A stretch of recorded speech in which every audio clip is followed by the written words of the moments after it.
Hammaga assalomu alaykum. Bugungi videoda 3D animatsiya qilingan chotki veb-saytlar yaratishni o'rganamiz. Shu sun'iy intellektni yaratish rivojlanib ketyapti. Hamma yaratish kerak edi. Bu narsani hech kim o'tkazib yubormaslik kerak. Shuning uchun avvalgi videoimda ham ko'p avvalgi videolarimda mana shunaqa yaratishni o'rgatgandim. Ko'p kommentariyalar keldi. Mana shu qanday aynan to'g'ri prompt berishni ham o'rgating keyingi videoda dedi. Bo'ldi, mana shu videoni chiqarmoqchiman hozir. Tak, bugun videoli Hero Section orqali 3D animatsiya qilingan veb-sayt yarata olamiz. Bu aynan video animatsiya qilib, men misol uchun Formula 1 misolida ko'rib chiqmoqchiman bugun. Bitta mashina mana shu generatsiya qilib oldim Gemini orqali, Sora orqali. Bu bitta mana shunaqa veb-sayt yarataman deganlarga emas, любой odamga prosta strukturasini tushunib olinglar. Keyin bemalol любой qiyinlikdagi saytlarni yarataverasizlar. Mana bitta video yaratib oldim 3D animatsiyani boshlash uchun. Keyin ChatGPTga kirib olamiz. Promptni yaxshiroq yozdirish niyatida. Tak, bunimiz bor уже. Buni generatsiya qilish ham oson. Gemini'ning tekin versiyasida ham generatsiya qilsanglar bo'ladi. Tools'ni yoqib turib generatsiya qilib olasizlar. Video generatsiyasi muammo bo'lmay qolgan oxirgi paytda. Любой bitta generirованный video olsalar ham bo'ladi yoki rasm olsalar ham bo'ladi. O'zingizlarga moslab prompt yasattiramiz hozir. Men hozir bunga inglizchalab prompt beraman. Sizlar o'zbekchalab bersanglar ham bu polni tushunadi. Aytasizlar, mana shunaqa narsam bor. 3D animatsiyalanishtirilgan veb-sayt yaratish kerak Antigravity orqali. Men shuni hozir ingliz tilida aytaman to'liq qilib. Hey GPT, I have like video generated for a Formula 1 car, so it will be serving as a Hero Section background. Please generate a high-end prompt for Antigravity to generate a 3D animated website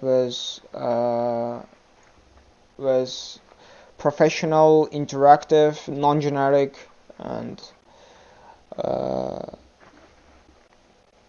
non-generic visual, adaptive and smooth scrolling, fast loading, best animated website to ever exist. Please generate it with high skill so that it generates animated 3D hero section with this and unique design. Let him pick a non-generic and best suiting font for this Formula 1 car website, Formula 1 car website. So I already have a Formula 1 video in my directory, so point out that as well, so that it places it in its hero section. Make it so best. Shunaqa kalilarga kelgan narsani gapirib tashlayverasizlarda. O'zingizlar xohlayotgan narsani gapirib tashlaysizlar. Shu hozir gapirib bo'ldim.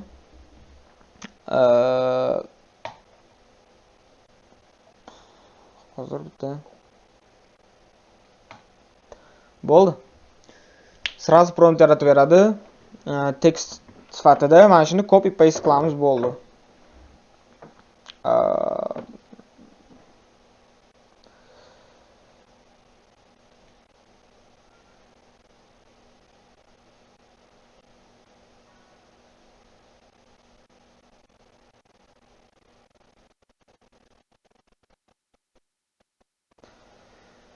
Tak.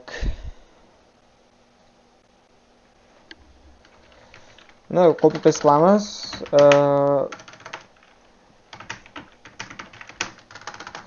Aytgancha, agar Antigravity nimaligini bilmasanglar, Antigravity bu Google tomonidan ishlab chiqarilgan sun'iy intellekt. Bu hozirgi kunda любой sun'iy intellektni qoldiryapti, damini oldirib yuboryapti, choyni ichirib yuboryapti. Qisqa qilib aytganda, o'zim ham anchadan beri shuni ishlatyapman.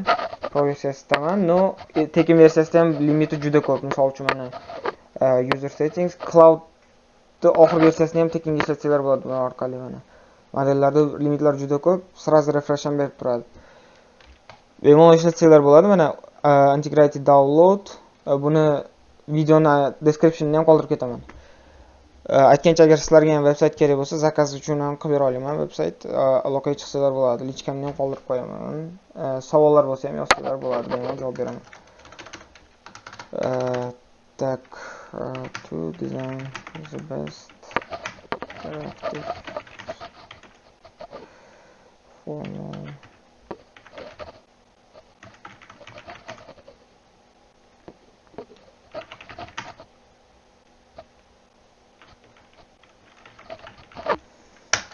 Bo'ldi. Ketdi, bo'ldi. Boyagini yuboramiz. Prosta kutamiz endi. O'zi generatsiya qiladi to'liq. O'zi uchun plan tuzib oladi va generatsiya qilishni boshlaydi. Ungacha bemalol choy-poy ichib tursanglar ham bo'ladi. Generatsiya qilgancha. Obuna bo'lib qo'yinglar, kommentariy yozib qo'yinglar. Ungacha shu kanalda polniy mana shu sun'iy intellektlarni sirlarini, qanday veb-saytlar yaratishda o'zim full stack dasturchiman. 3 yildan beri shu sohada qisqa aytganda experienceim juda ko'p va bu orqali nechtadir zakazlarni, necha mingtadir 10-15 ta zakazlarni ham katta proyektlarni ham olib tashlaganman. Shuncha obuna olib qo'ysanglar, har shanba kuni bittadan video qo'yaman, foydali. Qanaqa video kerak bo'lsa, qanaqa tutorial kerak bo'lsa, kommentariyda ham qoldirib ketinglar. Hop, o'zi uchun plan tuzib oldi, keyin bitta-bittalab ishlab chiqishni boshlaydi. Tak, Next.js projektni o'zi launch qiladi npx orqali, ungacha kutib turasizlar. Bo'ldi, birinchi planni boshladi o'zi. Tak, birinchi bo'lib bu implementatsiya plani yozib beradi sizlarga agar so'rasanglar. Mana HTML tavsiya beraman. Limiti juda ham katta, tekin versiyasida ham ishlayveradi. Shuni ishlatib planning modda ishlatsanglar, cho'tka qilib beradi. Faqat o'ylashga sal vaqt ketadi, o'shaning uchun bemalol dam olib tursanglar ham bo'ladi. Shunisi bitta kichkina minusi. Atak hamma kodni sizlarga yozib beradi, o'zi запустить ham qiladi. Bu kodni keyinchalik publish qilib hammaga ko'rsataman desanglar, men hamma joyda qoldirib qo'yganman. Menda kanalimda qoldirib qo'yganman. Versal bo'yicha, versalga qo'yish bo'yicha, GitHubga qo'yish bo'yicha nimalar, tutoriallar. Mana implementatsiya plan yaratib beradi sizlarga. Sizlar bitta proceed degan knopka chiqadi, o'shani bosib o'rasizlar. Men avtomatik bosiladigan qilib qo'yganman. Bitta sizlar ham bosiladigan qilib qo'ysanglar bo'ladi. Open integrate user settings настройка degan joydan always proceeds deb bosib qo'ysanglar, yana bitta always proceeds deb bosib qo'yasizlar. Bo'ldi, bitta yoqib qo'yasizlar keyin. O'zi to'liq implementatsiya qilib ketadi.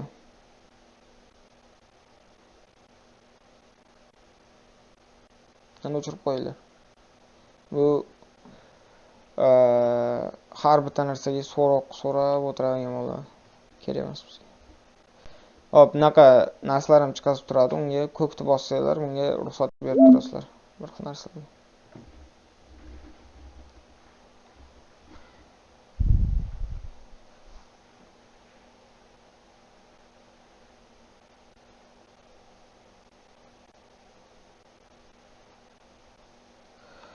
Hop, React compiler yaratdi. Terminalni bu yoqqa qo'yib o'tsanglar ham bo'ladi. Hozir relocate bosamiz, o'zimizga ko'rib tursak ham bo'ladi. Testni bosib yuborak bunga yordamlash. Yes bo'ldi. O'zi ko'rib turibsizlar, Next.js proyekt yaratib ol TypeScript orqali bo'ldi. O'zi yasab bo'ladi ekan bu yerga.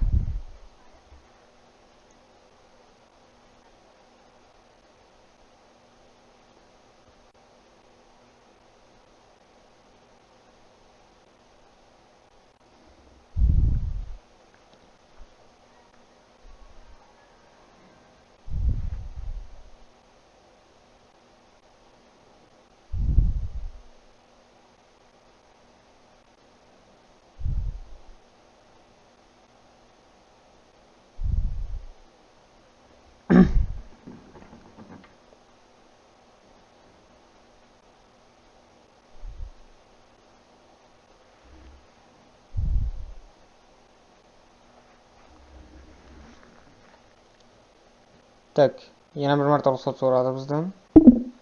Bosaveramiz.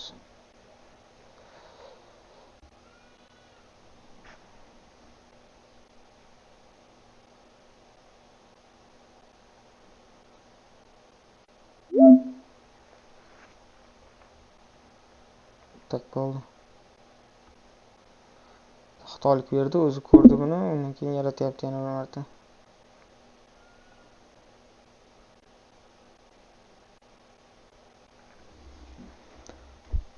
Ism bir xil bo'lib qolgan, shuning uchun boshqatdan yaratib olyapti ismini.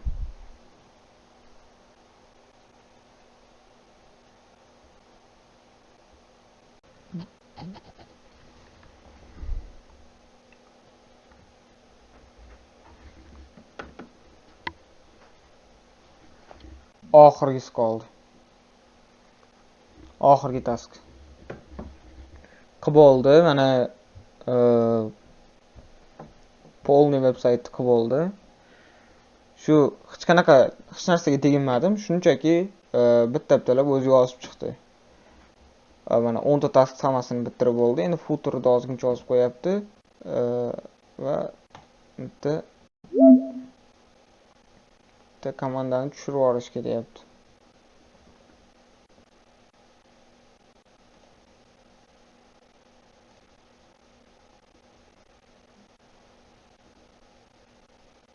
Bo'ldi. O'zi ishga ham tushirib beradi. Shuni hisobga olinglar. Mana npm run lint. Lint TypeScript bilan mix yozdi. Lint degan repository library'sida yozdi. Shuning uchun lint orqali ishga tushiryapti.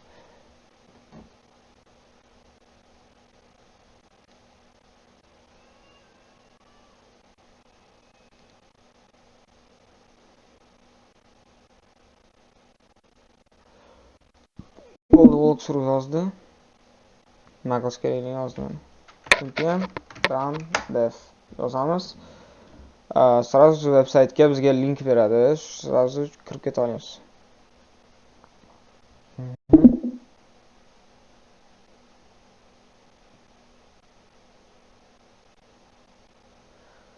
Tak, bu yerdagi xatolik chiqarsa agar sразу chatga tashlash kerak, chunki keyinchalik xato bo'lishini xohlamaymiz biz. Hop.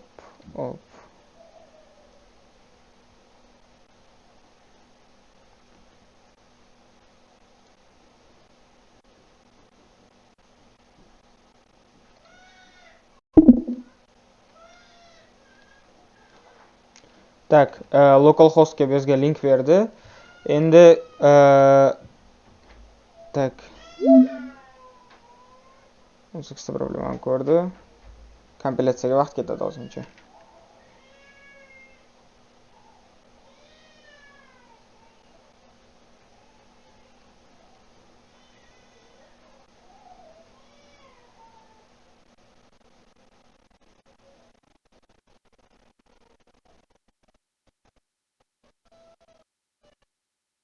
Kutamiz.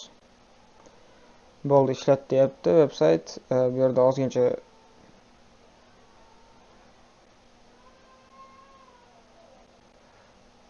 xatolardan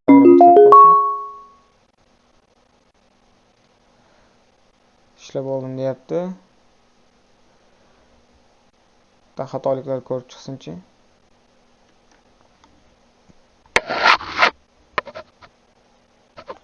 Uncha dependency'ni hammasi o'tmagan. Undan keyin bitta desert ko'rib olamiz hozir. Shunda obratga qolsin.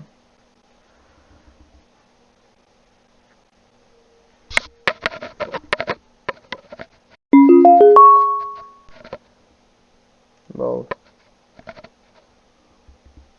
Xudoy mana. Cho'tki emas u, mana mana animatsiyani ko'ringlar bitta aylantirgandagi. Har bittasi animatsiyani ko'ringlar bitta. Endi o'tib turadi. Endi aylantirsanglar yana o'tib ketaveradi. Ready for the grid chiqyapti. Cho'tki mana, mana buncha yoqmagan bo'lishi mumkin hammaga, просто bu idealniy mana shu podворni qila olmaydi. Bitta boshqatdan qilib ko'r desanglar, undan ham zo'r chiqarishi mumkin. Shuning uchun mana cho'tki qilib beryapti. Mana shu foydalaninglar, sun'iy polni cho'tki qilib beradi.